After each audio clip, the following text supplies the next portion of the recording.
Général, merci beaucoup de me recevoir à votre domicile pour cet entretien. Nous allons donc parler de l'Ukraine, de M. Macron, de la Russie et de l'OTAN. Avant toute chose, je veux rappeler ceci, s'appuyant sur ce principe que, je cite, « le devoir de réserve devrait faire place au devoir d'expression », je reprends là les propos de certains de vos confrères d'armes, vous aviez avec plusieurs donc de vos confrères militaires écrit à Emmanuel Macron en 2018, lui demandant de ne pas signer le pacte de Marrakech, un pacte mondial sur l'immigration. Et puis plus tard, en 2021, vous aviez signé une tribune des généraux qui avait fait énormément de bruit. Il s'agissait d'une lettre signée par 20 généraux, je crois. 61 généraux et des milliers de militaires de tout grade inquiets de la situation intérieure de la France. Ceci pour vous situer. Général Coustou, récemment, Emmanuel Macron a donc lancé une diatribe à l'encontre de Vladimir Poutine, laissant entendre que la possibilité d'envoyer des troupes au sol en Ukraine. Discours du reste très officiellement contesté par un grand nombre des partenaires de l'OTAN. Comment avez-vous réagi, Général Coustou, à ce discours va-t-en-guerre ? Je vois deux façons de répondre à cette question. Une positive et l'autre qui l'est moins. En réalité, les deux sont négatives. La première, c'est qu'on peut remercier M. Macron de cette déclaration tonitruante. Pourquoi ? Parce qu'il y a eu un tollé de la part des pays européens, de l'OTAN et même des États-Unis qui ont réaffirmé le non-engagement de troupes au sol en Ukraine. Ça veut dire que Vladimir Poutine est tranquille. Il sait que nous n'irons pas l'affronter sur le champ de bataille. Donc il suffit qu'il continue de dérouler son opération spéciale et nous sommes pratiquement assurés qu'il n'y aura pas la guerre. C'est ça le point positif. Merci M. Macron. Mais le revers de la médaille, c'est que nous montrons par là aussi notre faiblesse, notre vulnérabilité et l'impossibilité concrète pour l'OTAN aujourd'hui d'affronter la Russie en face à face. Voilà, ce sont les deux approches que je fais. Alors maintenant, mais peut-être qu'on va y venir, la question est de savoir quel est l'ennemi pour nous. Alors, quel est-il, selon vous, pour vous? Alors, on peut raisonner au premier, au deuxième ou au troisième degré. L'ennemi, il faut distinguer la menace qui est potentielle et l'ennemi qui est présent. Alors je ne vais pas y aller par quatre chemins. Nous avions alerté le gouvernement afin que le délitement de la France cesse. Depuis, qu'y a-t-il de nouveau? Rien. La situation a empiré. J'ai quelques ouvrages. La liste n'est pas exhaustive. Macron, le fossoyeur de la France. Macron, le grand liquidateur. La France vendue à la découpe. Les liquidateurs. L'homme qui n'aimait pas la France. Les traîtres. Il y en a bien d'autres. Et puis, il y en a un que je n'ai pas, qui est la cerise pour le gâteau, Le traître et le néant, écrit par messieurs Davé et Lhomme, qui avaient eux-mêmes interviewé le précédent président de la République. Le voilà l'ennemi, celui qui détruit la France. Ce n'est pas une menace, il est présent, il agit selon un logiciel qui n'est pas le nôtre. Il piétine la Constitution. Il est l'ennemi du peuple français parce qu'il veut faire de la France ce que les Français ne veulent pas qu'il fasse. Mais on peut vous dire, on peut vous opposer, Général Coustou, foutaise, calomnie. Parmi les titres que j'ai cités, combien d'auteurs ont été traînés devant les tribunaux? À ma connaissance, aucun. Ce qui montre bien que ce qu'ils disent est avéré, sourcé, prouvé. Je ne suis pas écrivain, je ne suis pas journaliste d'investigation. Ça me suffit. L'ennemi pour vous n'est pas Poutine, mais Emmanuel Macron. Absolument. Je signe et je leur demande. C'est lui qui détruit la France. Qu'est-ce qui va en France aujourd'hui? L'armée est chargée de défendre le peuple français, la France et le peuple. Je suis président d'honneur de Place d'Armes, qui a pour raison sociale d'entretenir le lien entre l'armée et la nation. Qu'est-ce qui va bien en France aujourd'hui?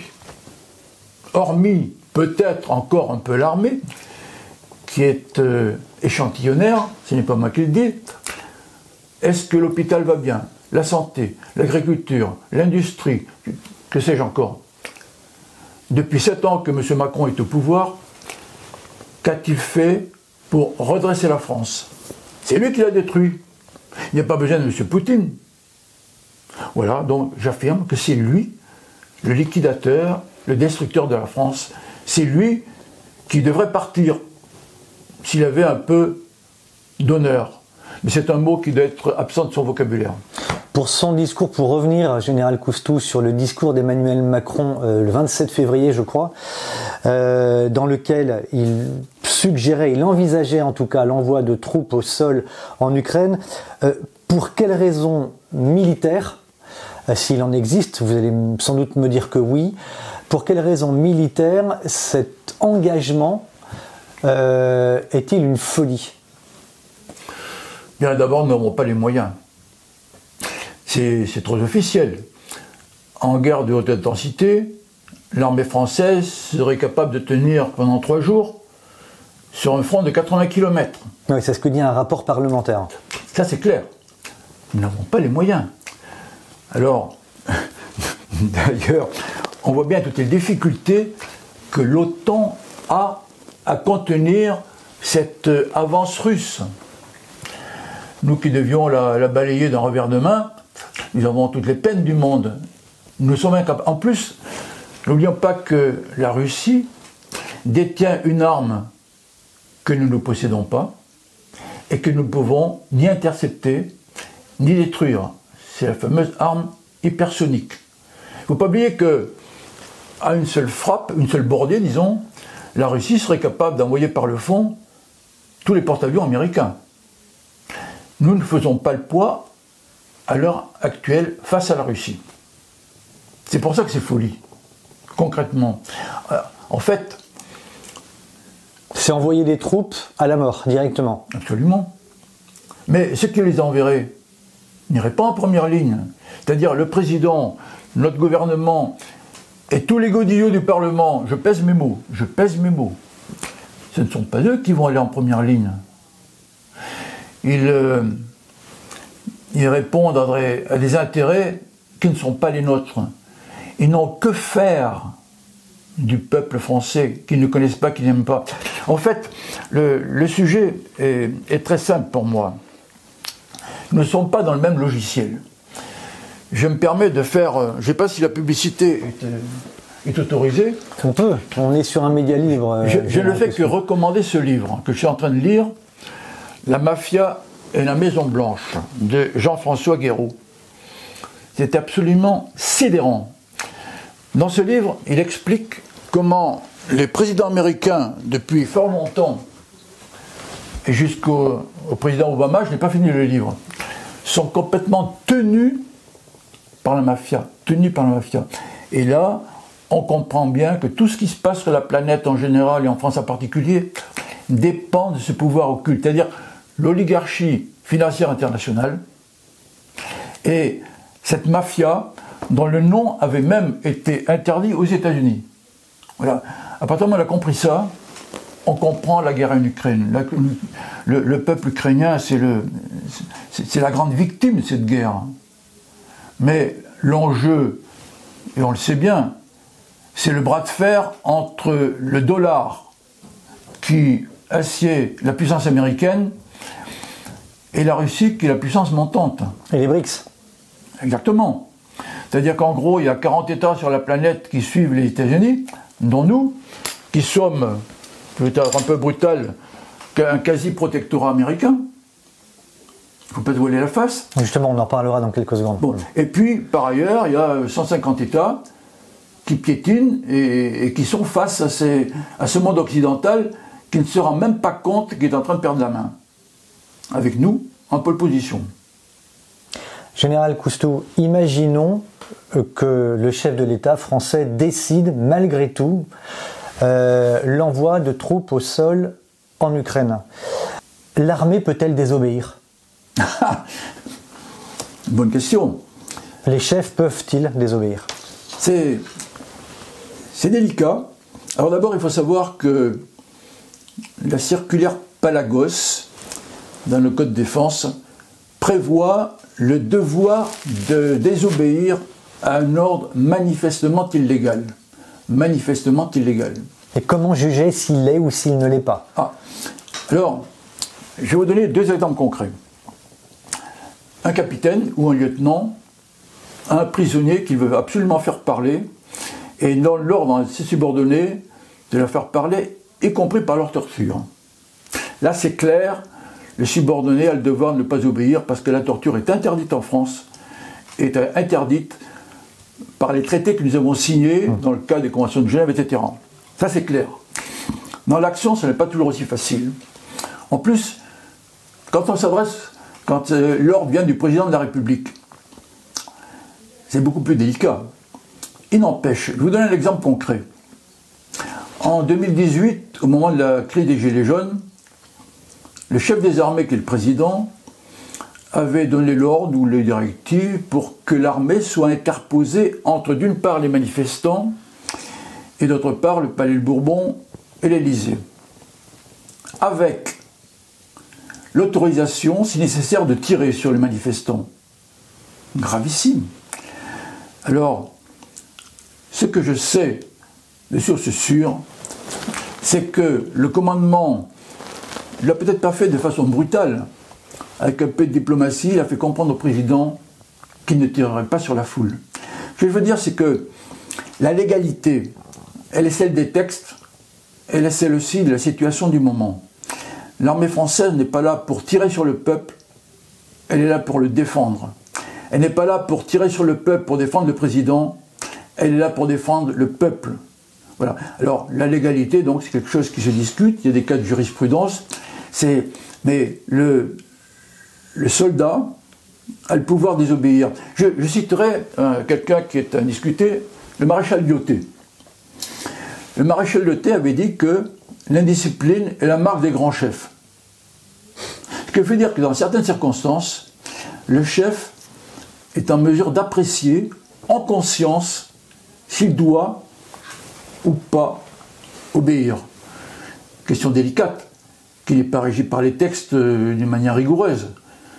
Mais nous ne sommes pas des machines, nous ne sommes pas des robots, nous sommes des êtres humains. Et nous avons, nos chefs, que je ne suis plus aujourd'hui, l'immense responsabilité de la vie de notre subordonné. Donc tout cela nous amène à nous sacrifier s'il le faut pour remplir la mission, mais pas au prix de n'importe quoi. Donc la légalité, elle rejoint la notion de légitimité. Existe-t-il d'autres exemples, Général Coustou, des exemples publics, officiels, démontrant que l'armée française s'est déjà opposée à un ordre du chef de l'État? Celui-là, déjà pas mal. Je sais qu'il y a des unités, par exemple, de gendarmerie, qui ont baissé le bouclier, à Nice en particulier, car ils avaient reçu l'ordre d'intervenir face à une foule qui était pacifique. Et le responsable, qui a d'ailleurs eu les félicitations de hiérarchie, a refusé de charger le peuple. Bon, sinon, des exemples, il y en a dans l'histoire. Mais, enfin, on a connu dans l'histoire des exemples où l'armée a chargé. Aujourd'hui, je pense que ça ne se ferait plus. Alors, récemment, on a parlé de ce qui s'est passé en mer Rouge.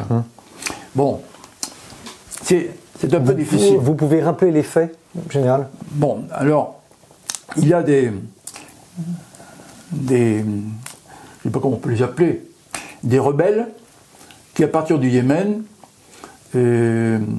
tirent sur les bateaux qui alimentent Israël au motif qu'ils sont la voix du Hamas et que c'est pour venger le Hamas qu'ils agissent de telle manière. Alors on a dit que l'état-major français avait refusé de tirer sur ces rebelles. En fait, il y a différentes explications. Celle qui me paraît la plus plausible, que j'ai eue quand même d'une source assurée, c'est que le président lui-même a été convaincu de ne pas agresser ces rebelles, en étant à côté des États-Unis, mais non dans leur sillage pour l'action, parce que cela pouvait être la mèche qui allumait le feu dans nos banlieues. Hypothèse plausible. Sachant par ailleurs que nous alimentons Gaza en matériel de santé, par exemple.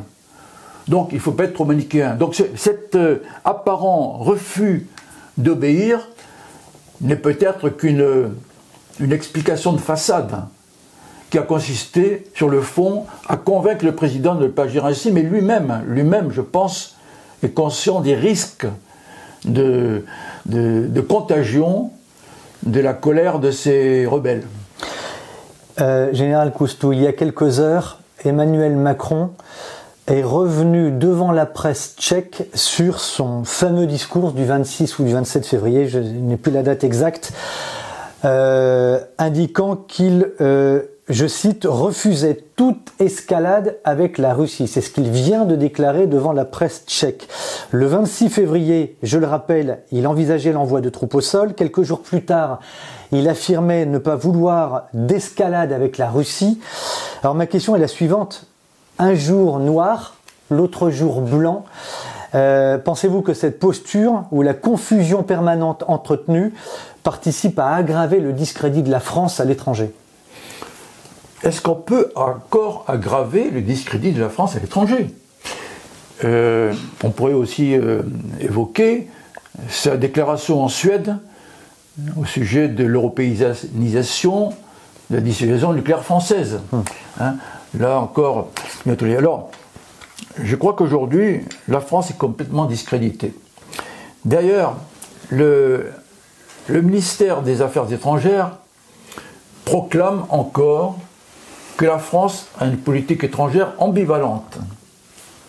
Ce qui a fait sursauter mon avocat, avec qui j'ai adressé le 20 novembre dernier une lettre ouverte au président de la République, maître Fabrice Bonnard, parce que lui est un spécialiste du droit international. Nous l'avions interviewé d'ailleurs. Oui, alors comment voulez-vous que nous soyons crédibles si c'est une fois blanc, une fois noir? Mais ça, c'est officiellement déclaré par le ministère. Est-ce que ça pourrait faire, Général Coustou, est-ce que ça pourrait faire partie d'une stratégie de jouer au chaud et au froid en permanence? J'en reviens à ce que j'évoquais tout à l'heure. Nous n'avons pas le même logiciel. Nous n'avons pas le même référentiel de raisonnement. Pour ces gens-là, la vie n'a pas de valeur. Ils n'en ont rien à faire. Que le Français aille se faire tuer en Ukraine, qu'est-ce que ça peut lui faire? J'en reviens à ce livre-là. Ces gens-là ont un logiciel qui n'est pas le même que le nôtre, peuple. Le problème, c'est que, légalement, le président est toujours au pouvoir, il fait ce qu'il veut. Je rappelle quand même que dans la Constitution, il est écrit que c'est le gouvernement du peuple, par le peuple et pour le peuple. Rappelons-nous le dernier sketch, pardonnez-moi, mais j'ai une fille, un gens qui sont agriculteurs. Hein. Quand je parle de sketch, c'est plutôt le drame qui a eu lieu au Salon de l'Agriculture. Bon, il est capable de n'importe quoi. Pourquoi ils ont refusé le grand débat? Parce qu'ils savent très bien que c'est un grand blabla. La gouvernance actuelle s'appuie sur le mensonge et la communication. Ceci dans un bain de corruption qu'on n'imagine même pas. Donc ces apparentes contradictions le sont pour vous ou pour moi, mais en fait, pour ces gens-là, il n'y a pas de contradiction. Il n'y a qu'une espèce de tactique communicative pour garder et imposer leur point de vue. Dans une lettre rendue publique que l'on trouve sur Place d'Armes, vous écrivez, je vous cite, le 24 février 2022, début de la guerre entre l'Ukraine et la Russie. L'Ukraine n'est pas un pays de l'Union européenne, c'est ce que vous écrivez, oui, ni un membre de l'OTAN et n'a aucun accord de défense avec la France. Celle-là n'a pas non plus d'intérêts vitaux en Ukraine. Oui. Il eût été pertinent de se poser la question de savoir si la France devait intervenir. Alors, j'ai envie de revenir à ma question un petit peu du départ, du début, Général Coustou. Pourquoi, à la lecture de votre lettre, s'oppose-t-il un problème lié à la légalité? Bien, une fois de plus, la décision du président n'incombe que lui. Le Parlement a été totalement ignoré. Il ne s'est pas prononcé. Maintenant, il n'a pas été consulté d'ailleurs. Oui, mais maintenant, on entend qu'il veut consulter le Parlement devant le tollé de la dernière déclaration concernant l'engagement de nos troupes en Ukraine. Bon, pourquoi? Parce qu'il se rend bien compte que quand même, il faut ménager la chèvre et le chou. Hein. En fait, cet engagement en Ukraine, la Russie n'est pas notre ennemi. L'Ukraine est un pays avec qui nous avions des relations ordinaires. Nos intérêts vitaux n'étaient absolument pas engagés dans ce pays. Nous n'avons rien à faire là-bas d'un strict point de vue légal. C'est un choix politique. C'est un choix politique qui engage le président. Mais dans le papier que vous évoquez... dans votre lettre? Oui, vous pourriez lire les deux dernières lignes. Qui veut mourir pour l'Ukraine? Ça, c'est la vraie question de la légalité, parce que c'est le peuple qui est souverain. Dans la Constitution, article 3, la souveraineté nationale appartient au peuple. Est-ce que le peuple a envie de mourir pour l'Ukraine ou en Ukraine? J'aimerais qu'on pose la question, en particulier à nos soldats. Les soldats, ils veulent bien donner leur vie pour la France. Moi, je me suis engagé à Saint-Cyr pour ça. Je savais quelle était la règle du jeu. Mais nous ne sommes pas des mercenaires. Moi, j'ai toujours obéi au ministre, au président, à la République, mais j'ai servi la France. J'ai servi la France. Donc, je ne vois pas au motif de quoi nous irions mourir en Ukraine, sauf que, une fois de plus, le président décide seul, il a tous les pouvoirs et il en abuse. La légalité, elle est dans la volonté du peuple. Or, je rappelle quand même que sous le règne de notre président Sarkozy, il y a eu un référendum auquel le peuple a dit non à un transfert de souveraineté à l'Union européenne. Sur lequel il est passé. Et ensuite, traité de Lisbonne. On a abouti au traité de Lisbonne, dont Valéry Giscard d'Estaing, ancien président de la République, avait dit qu'à quelques virgules près, c'était la même chose.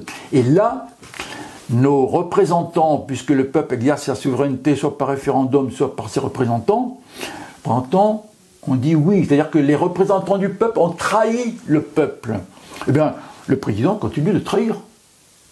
Ce qui d'ailleurs entraîne le fait que le régime devient putatif en droit strict. Je ne suis pas un juriste, hein, mais à partir du moment où nos représentants trahissent le peuple, nos gouvernants n'ont plus de légitimité.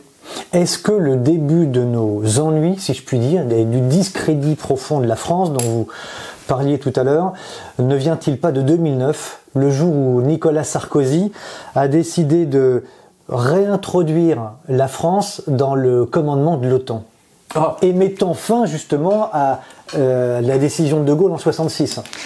Je ne connais pas bien tout le fonctionnement interne de l'OTAN, mais ce que je crois savoir, c'est que même par cette réintégration, la France conserve le pouvoir de décision d'engager ou pas ses forces. Simplement, il faut que nous soyons compatibles s'il y avait à intervenir, parce que c'est quand même une organisation dans laquelle nous en sommes impliqués, avec des pays alliés. Bon, alors alliés contre qui? Ça, c'est notre problème. Hein.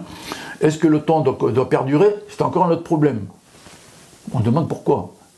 Sauf que l'OTAN est le bras armé des États-Unis, il faut être clair. Donc c'était la décision à ne pas prendre, Général Cousteau? C'est plus complexe que ça. C'est une façon de se vassaliser un petit peu plus vis-à-vis des États-Unis. Enfin, ça n'engage que moi. Hein. En tout cas, de mettre potentiellement notre dissuasion nucléaire entre les mains des Américains. Non. Alors là, il faut être clair, parmi les 5 pays qui ont un siège de membre permanent au Conseil de sécurité de l'ONU, États-Unis, Russie, Chine, Royaume-Uni et nous avons encore la clé de notre dissuasion. Le Royaume-Uni n'a pas la clé, c'est-à-dire que le Royaume-Uni ne peut utiliser sa dissuasion nucléaire qu'avec le feu vert des États-Unis. Donc ça reste national. ça reste, nous sommes encore souverains. C'est un danger, compte tenu du danger que représente et que vous dénoncez Emmanuel Macron au pouvoir aujourd'hui? Alors, il faut faire attention à ce qu'on dit, parce que mettre en cause la dissuasion, c'est déjà la moindrir. Bon, il y a quand même tout un protocole. Il a avec lui un officier qui le suit avec les codes. C'est-à-dire que s'il a le pouvoir de décision en dernier ressort, avant d'appuyer sur le bouton, il y a quand même plutôt un processus.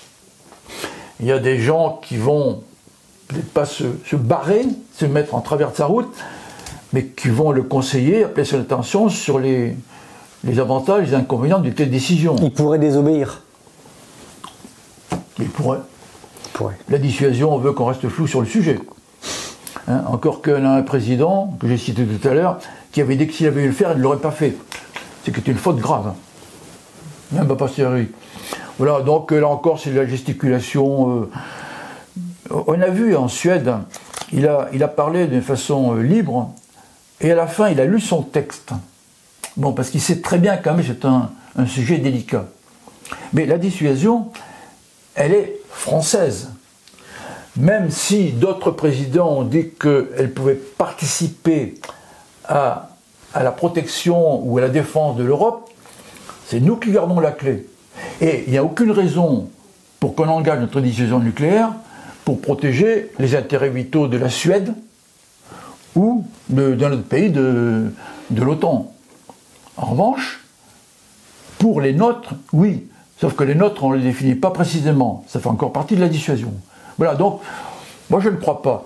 Si la dissuasion, vous en connaissez le principe, si elle était mise en œuvre, les dégâts seraient tels pour les deux parties qu'aucune des deux parties n'a intérêt à ce que ça se produise.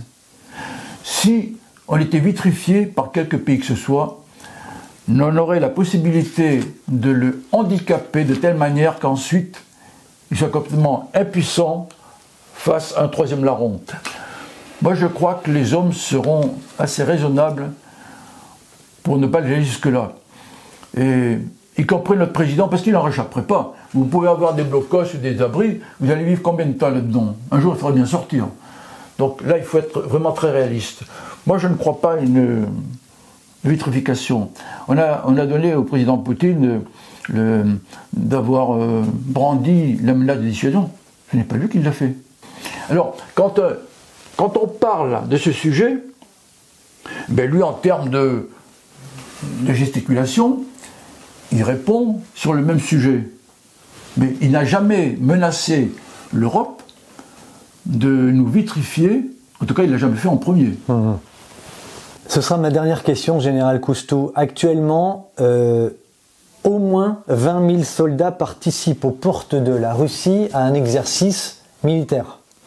Certains y voient une mesure de prudence, compte tenu du danger que représenterait, ou que représente, disent-ils, la Russie de Vladimir Poutine.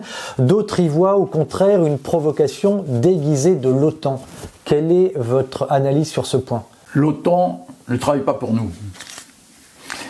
Nous avons déjà de graves difficultés de recrutement et de personnel dans notre armée. Je vous donne un exemple. En 2023, l'armée de terre a manqué de 2000 soldats. Il y a une hémorragie au niveau des cadres, parmi les colonels. Oui, il y a énormément de départs. Je vous donne un exemple concret. Un officier me disait tout récemment, il manquerait 150 colonels dans l'armée d'ici à l'été. Je ne connais pas le chiffre exact. Un exemple concret. À l'école nationale des officiers actifs de Saint-Mexan, où j'ai passé 4 ans quand même, il y a plus de 20 ans de ça, nous étions 4 colonels monochromes, c'est-à-dire, on ne dit pas plein, monochromes. Eh bien, pour le 14 juillet dernier, j'ai ouï dire que le général avait un problème, c'est qu'il n'avait pas un colonel à mettre pour défiler en tête de l'école. Pas fort. Eh bien, c'est lui qui s'est, je ne dirais pas déguisé, qui va jouer au colonel, qui s'est habillé avec un uniforme d'élève, où je l'ai vu, et qui a défilé en tête. C'est-à-dire que dans l'armée, normalement, lorsque le chef disparaît, c'est le second qui prend la place. Et tant qu'il y a un soldat, c'est lui le chef. Eh bien là, c'est le monde à l'envers. Il n'y avait pas de colonel, C'est le général qui a défilé en tête des troupes. Alors peut-être qu'il a eu des ordres, j'en sais rien, je ne connais pas les détails. C'est un truc de fou en tout cas. Il n'empêche, la réalité, c'est qu'il manquait de colonel. Bon, il y a une hémorragie, pourquoi? Parce que les gens se rendent bien compte, aujourd'hui la mission n'est pas exaltante. Je rappellerai quand même qu'en 1995, moi j'étais à Rennes à l'état-major, j'ai envoyé l'ordre d'engagement du premier détachement Vigipirate. Presque 30 ans après, on appelle ça Sentinelle. Quand je vois nos soldats, au milieu de la foule, dans les stations de métro ou de RER, quand j'entends le chef d'état-major de l'armée de terre qui dit, en présentant ses vœux, qu'une des grandes missions de l'armée de terre sera de sécuriser les Jeux Olympiques. Est-ce que l'armée est faite pour ça? Je crois pas. C'est pas son rôle. Le problème, c'est que c'est le politique qui est responsable de ce délitement que nous dénoncions. Alors, quand on fait une manœuvre de gesticulation au port de la Russie, c'est encore de la gesticulation otanienne. Alors, c'est de la provocation? Oui, quelque part, mais je crois que ça fait partie du jeu. C'est pas nouveau, hein. On parle de manipulation, c'est pas nouveau, ça fait partie de la guerre. On brandit la menace, mais je ne crois pas qu'on ira aussi loin qu'on pourrait le craindre.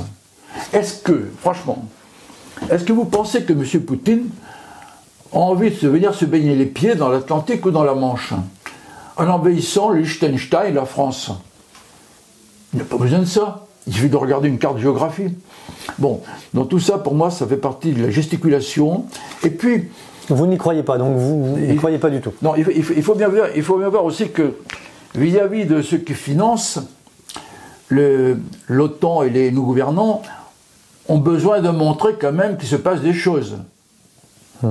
Mais aujourd'hui, qui peut raisonnablement penser que l'Ukraine va gagner face à la Russie? Irréaliste. Non, mais il y en a encore qui le clament, qui le proclament. Réaliste. Donc ces manœuvres, comme bien d'autres, pour moi, ne sont que de la gesticulation que je qualifierais de normale. Voilà. Mais il y a quand même un mot que je voudrais, je ne sais pas si c'est le mot pour la fin, mais moi je vais vous le dire. J'ai avalé un certain nombre de couleuvres moi-même. Lorsque vous étiez en activité. À une époque, comme disait, la menace est à l'Est. C'est l'Union soviétique, le pacte de Varsovie, le bloc communiste. Et on nous saignait les oreilles tous les jours. Moi, j'étais capitaine. J'avais le nez dans le guidon. J'ai utilisé cette expression quand on m'a reproché en me disant que j'étais méprisant. Pas du tout. J'ai tout donné à mon métier. J'avais le nez dans le guidon, dans la mesure où je faisais mon métier. J'avais 6 enfants derrière. Alors, je me suis frotté les yeux quand, en mai 81, le président est arrivé avec 4 ministres communistes au gouvernement. Mais je suis resté. J'avais le nez dans le guidon. Aujourd'hui, quoi qu'il se passe, et là j'appelle vraiment mes camarades, mes jeunes camarades, même s'ils sont plus gradés que moi, il ne faut pas abandonner le poste. Parce que c'est la France que vous servez, c'est la France que je continue à servir, et cette France, je suis sûr qu'elle va renaître. Parce que si je n'y croyais pas, je ne serais pas avec vous, tout charmant que vous êtes, avec Nexus, je serais allé voir mes homards. Donc la France, je crois qu'elle redeviendra ce phare de l'humanité que jamais elle n'aurait dû cesser d'être. C'est ma conviction. Alors pour ceux qui nous taxent de faire du blabla, des logorées et des discours, l'action il y en a. Venez me voir, j'embauche. Voilà ce que je peux vous dire, mon cher. Donc vous regrettez, Général Coustou, vous désapprouvez ou vous regrettez le départ de vos confrères je ne me permettrai pas de juger. Vous savez... Mais vous le regrettez? Chacun agit en fonction de ses conditions particulières. On pourrait parler de l'Algérie, de l'Ouest, etc. Comme il s'appelle, Élie de Saint-Marc avait dit, hein, on peut tout demander à un soldat. Donner sa vie, c'est son métier. On ne peut pas lui demander de se parjurer, de trahir et de trahir son honneur. Ce sont des choses qui sont difficilement compréhensibles par le civil ou l'énarque hors sol qui ne sait pas de quoi il parle. Il y a eu récemment une étude de la Cour des comptes de ce qui s'est passé à l'Académie militaire de Saint-Cyr. j'ai lu ce document, enfin une partie. On voit bien qu'on a affaire à des gens qui ne savent pas de quoi ils parlent. On n'a pas le même vocabulaire. On n'a pas le même logiciel. J'en reviens à ça. Donc, les camarades qui sont partis, c'est fait. Il a de très grandes valeurs, j'en connais. C'est dommage. Ils ont agi selon leur conscience. Si la mission est un peu plus exaltante, réaliste et conforme à l'engagement qu'ils ont pris au départ, ils seraient restés. Moi, je ne le reproche pas. Je le regrette, mais je n'irai pas au-delà. Avant de vous quitter, Général Coustou, voulez-vous ajouter quelque chose que vous auriez envie de dire? J'ai envie de vous dire, on continue de se battre pour la France, parce que ces traîtres, un jour, devront rendre des comptes. Alors, vous cherchez de l'action, je vous attends. Merci Général Coustou. C'est moi qui vous remercie. Merci de nous avoir reçus. Merci de m'avoir reçu.